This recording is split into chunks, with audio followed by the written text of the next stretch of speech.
Hello students, प्रस्तुत है वृत्तांत लेखन।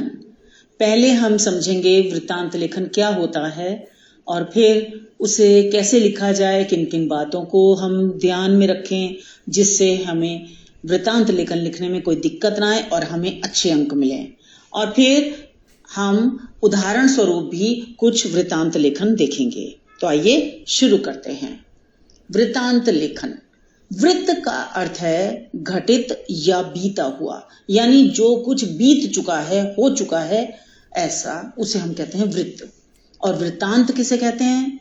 किसी घटना, समारोह या कार्यक्रम का विवरण प्रस्तुत करते हुए किया गया वर्णन वृत्तांत लेखन कहलाता है। यानी कोई इंसिडेंट, कोई समारोह, कोई उत्सव जो बीत चुका है, कोई प्रोग्राम हुआ था जो बीत चुका है, उसके बारे में हम पूरा उसको डिस्क्राइब करते हुए जब लिखते हैं तो हम उसे वृत्तांत लेखन कहते हैं।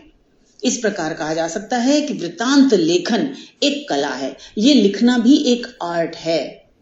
वृत्तांत लेखन कक्षा 10वीं के लेखन कौशल के अंतर्गत पूछा जाने वाला प्रश्न है। यह प्रश्न 5 अंकों के लिए पूछा जाता है। इस प्रश्न में शब्दों की सीमा सीमित रखी जाती है, जो 70 से 80 शब्दों की होती है। स्वतंत्रता दिवस, गणतंत्र दिवस, शिक्षक दिवस, हिंदी दिवस, शहीद दिवस, राष्ट्रीय विज्ञान दिवस, वन महोत्सव, अंतर्राष्ट्रीय महिला दिवस, दिव्यांग दिवस, वार्षिकोत्सव, पारितोषिकोत्सव आदि अनेक विषयों पर वृत्तांत लेखन हो सकता है। वृत्तांत लिखते समय निम्नलिखित बातों को ध्यान में रखना चाहिए। पहला, वृत्तांत लेखन के समय जिस विषय का वृत्तांत लेखन किया जा रहा है उसकी पूरी जानकारी प्राप्त कर लें। यानी जिस विषय पर आप वृत्तांत लिखने वाले हैं तो पहले पूरी जानकारी आपको लेनी पड़ेगी। आपको कई लोगों से बात करनी पड़ेगी। आपको उसके विषय में ये भी देखना पड़ेगा कि कौन सा कार्यक्रम हुआ था और उसके मुख्य अतिथि कौन थे या कौन उसके अध्यक्ष थे, वो कब आए और किसने ऑर्गेनाइज किया, किसने उसे कार्यक्रम को आगे बढ़ाया, किसने उसकी अध्यक्षता की। ये सब बातों की जानकारी आपको होनी चाहिए। ये पहले ही काम करना है। नंबर 2, घटना के विस्तृत विवरण को समझकर उसे कम शब्दों में व्यक्त करें। तो आपने पूरे घटना के बारे में विस्तृत विवरण जान लिया, पूरा डिस्क्रिप्शन आपको पता है कि क्या क्या हुआ, कब कब हुआ। अब आपको उसको कम से कम शब्दों में व्यक्त करना है। तीसरा पॉइंट है, वृत्तांत में घटना, काल यानी समय, स्थल यानी कौन सा वेन्यू था तथा प्रमुख व्यक्ति का उल्लेख करना होता है। ये जरूरी बात है, इसके बारे में आपको सारा पता होना चाहिए कि कहां पर हुआ, कब हुआ, समय क्या था, कौन उसके मुख्य अतिथि थे, कौन कौन शामिल हुए, सारा पता होना चाहिए। इस बात का पूर्ण ध्यान रखें, ये अगला पॉइंट है, कि वृत्तांत सत्य घटना पर आधारित हो, कि मतलब बिल्कुल सच्ची बात हो, ये जिस पर आप लिखने जा रहे हैं, जो आपको जो भी इंफॉर्मेशन मिले वो भी बिल्कुल सत्य हो। अगला पॉइंट है, घटना जिस क्रम से हुई उसी क्रम से उसे एक सूत्र में पिरोकर प्रभावी भाषा में लिखें। यानी कि जैसे ही जब कोई भी कार्यक्रम हुआ तो उसके इवेंट्स कैसे हुए, उसमें क्या पहले हुआ, फिर उसके बाद क्या हुआ, फिर उसके बाद क्या हुआ, आपको बिल्कुल उसी क्रम में, उसी ऑर्डर में आपको लिखना होगा और बहुत प्रभावशाली भाषा में आपको उसको लिखना है। अगला पॉइंट है, संबंधित घटना की सही व सटीक जानकारी देते हुए लिखे। बिल्कुल टू द पॉइंट आपने और एकदम संक्षेप में जानकारी प्रस्तुत करनी है। घटना अथवा समारोह में शामिल अध्यक्ष, मुख्य अतिथि, व्याख्याता आदि के मौलिक विचार, संदेश आदि को ज्यों का त्यों दोहरे उद्धरण चिन्ह लगाकर मार्मिक भाषा में प्रस्तुत करना चाहिए। फिर हमें ये देखना है कि जो भी कार्यक्रम हुआ, घटना हुई, समारोह हुआ, उसमें जो मुख्य अतिथि थे या जो सभापति थे, अध्यक्ष थे, है ना, उन्होंने अपनी बात में जो मुख्य संदेश दिया है, जो उनकी मुख्य बात है, जो मुख्य भाव है, जो उनका मौलिक विचार है, उसे जो उन्होंने कहा उसे डबल इन्वर्टेड कॉमा में लगाकर आपको लिखना चाहिए। अगला पॉइंट है, वृत्तांत का शीर्षक भी आकर्षक होना चाहिए। और फिर हमें यह ध्यान करना चाहिए कि जो हम उसका शीर्षक दे रहे हैं वृत्तांत का, वो बहुत आकर्षक हो ताकि लोग उसे पढ़ें, लोगों में जिज्ञासा उत्पन्न हो उसे जानने की, उसको विस्तार से पढ़ने की। कोई भी व्यक्ति जब समाचार पत्र देखता है तो हेडलाइंस देखता है। अगर हेडलाइंस उसको लगता है कि ये उसके मन में जिज्ञासा उत्पन्न करती है तभी वो आगे पढ़ता है। तो आपका भी शीर्षक जिज्ञासु होना चाहिए, आकर्षक होना चाहिए। अगला पॉइंट है वृत्तांत लेखन लगभग 80 शब्दों में हो, है ना। बहुत ज्यादा बड़ा आपने नहीं लिखना है, तो लगभग 80 शब्दों में होना चाहिए। शब्द टीचर गिनते नहीं हैं, आपको अंदाजे से लिखना है। यहाँ आपकी मैं बताऊंगी छात्रों कि कितना बड़ा होना चाहिए, क्योंकि उदाहरण स्वरूप मैंने यहाँ पर कुछ उदाहरण लिए हैं तो आप देखेंगे। आगे देखें, आशापूर्ण, उचित तथा आवश्यक बातों को ही वृत्तांत में शामिल करें। जो मतलब निरर्थक बातें हैं, यूजलेस बातें हैं, उनको आप शामिल न करें। वृत्तांत में उत्तम पुरुष, मैं, हम का प्रयोग न करें। उसमें ऐसा प्रयोग नहीं किया जाता। जब आप समाचार पत्र उठाते हैं तो आप देखते हैं उसमें मैं और हम का प्रयोग नहीं होता। आपने भी नहीं करना है छात्रों। अगला पॉइंट है वृत्तांत का समापन उचित पद्धति से हो। मतलब जो बिल्कुल ऐसा, जब आपका वृत्तांत में समाप्ति की ओर आप आए तो लगे कि हाँ ये समाप्त हो रहा है। आपके उसकी जो स्टाइल है, वो उसकी जो प्रणाली है वो ऐसी होनी चाहिए, पद्धति उसकी ऐसी होनी चाहिए कि पढ़ने वाले को भी लगे कि अब से समाप्त हो रहा है। ठीक है। अगला पॉइंट है समारोह में कार्यक्रम कैसा था, यानी जो कार्यक्रम कराया गया इस कार्यक्रम के बारे में भी उल्लेख करना होता है, ये भी बताना होता है। और अंतिम पॉइंट है वृत्तांत लेखन करते समय भाषा बहुत सरल होनी चाहिए कि पढ़ते ही समझ में आ जाए, उसे समझने में किसी प्रकार की कोई कठिनाई ना हो। तो आपको ये बात बहुत ध्यान रखनी है, क्लिष्ट भाषा का, जटिल भाषा का प्रयोग बिल्कुल नहीं करना है। आइए छात्रों, अब हम उदाहरण देख लेते हैं। पहला उदाहरण है नटराज विद्यालय दिल्ली में वृक्षारोपण समारोह आयोजित हुआ।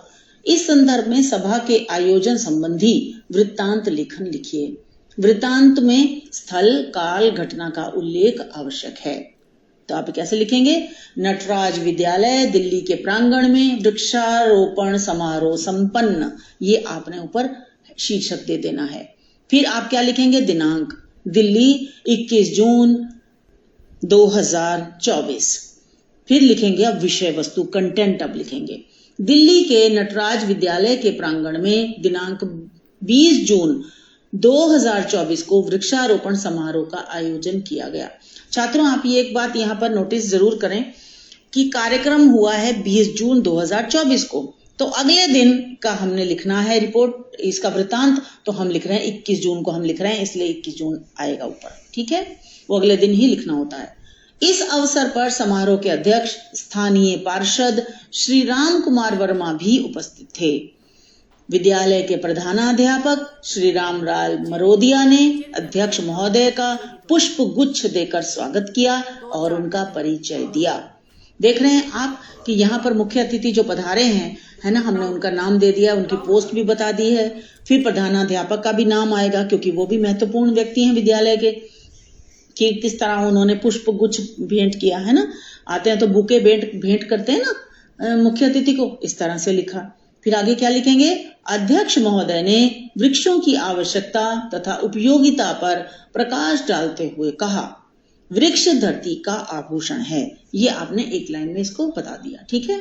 इस अवसर पर छात्रों, अध्यापकों के अतिरिक्त अभिभावकों ने भी बढ़ चढ़ कर अपना योगदान दिया। इस सुअवसर पर कई प्रकार के वृक्षों का रोपण किया गया तथा छात्रों ने नीम, पीपल आदि विविध प्रकार के वृक्षों की उपयोगिता तथा उनके लाभों से भी सभी को अवगत कराया। विद्यालय समिति द्वारा विविध प्रकार के रोप अध्यापकों में वितरित भी किए गए, यानी इसके जो सैपलिंग होती है वो भी फ्री में ऐसे दी गई अभिभावकों को, ताकि वो अपने घरों में जाकर उसको लगाएं, है ना। समारोह के अंत में विद्यालय के वरिष्ठ शिक्षक श्री सुरेंद्र वर्मा ने उपस्थित महानुभावों का आभार व्यक्त करते हुए समारोह का समापन किया। अब हम देखते हैं एक और उदाहरण। 14 सितंबर को महिला विद्यालय नवी मुंबई में हिंदी दिवस मनाया गया। इस संदर्भ में सभा के आयोजन संबंधी वृत्तांत लेखन लिखिए। वृत्तांत में स्थल, काल, घटना का उल्लेख आवश्यक है। छात्रों, अगर इस ब्रैकेट में नहीं भी लिखा रहता तब भी आपको ये सब चीजों का उल्लेख अवश्य ही करना होगा। छात्रों देखें, अब इसका आप कैसे लिखेंगे। पहले शीर्षक लिखेंगे, महिला विद्यालय नवी मुंबई के प्रांगण में हिंदी दिवस का आयोजन। फिर अब दिनांक, जिसको तिथि भी कहते हैं, वो लिखेंगे नवी मुंबई 15 सितंबर 2023।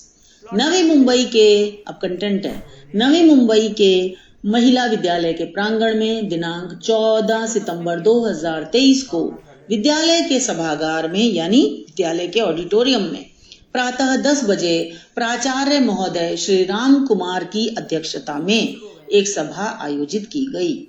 हिंदी विभागाध्यक्ष डॉक्टर रामचंद्र सहाय ने राष्ट्रभाषा के रूप में हिंदी तथा 10वीं कक्षा की छात्रा मान्या शुक्ला ने हिंदी की स्थिति पर अपने विचार प्रकट किए।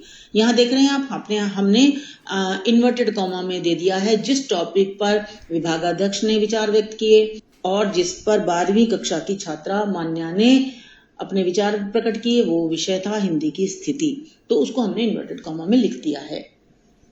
प्राचार्य महोदय ने घोषणा की कि इस वर्ष हिंदी में 100% अंक प्राप्त करने वाले छात्रों को ₹3000 की राशि तथा प्रमाण पत्र से पुरस्कृत किया जाएगा। मतलब घोषणा कर दी उन्होंने, है ना, हिंदी दिवस पर प्रधानाचार्य ने, कि जो बच्चा 100% अंक लाएगा उसे 3000 रुपए और सर्टिफिकेट मिलेगा।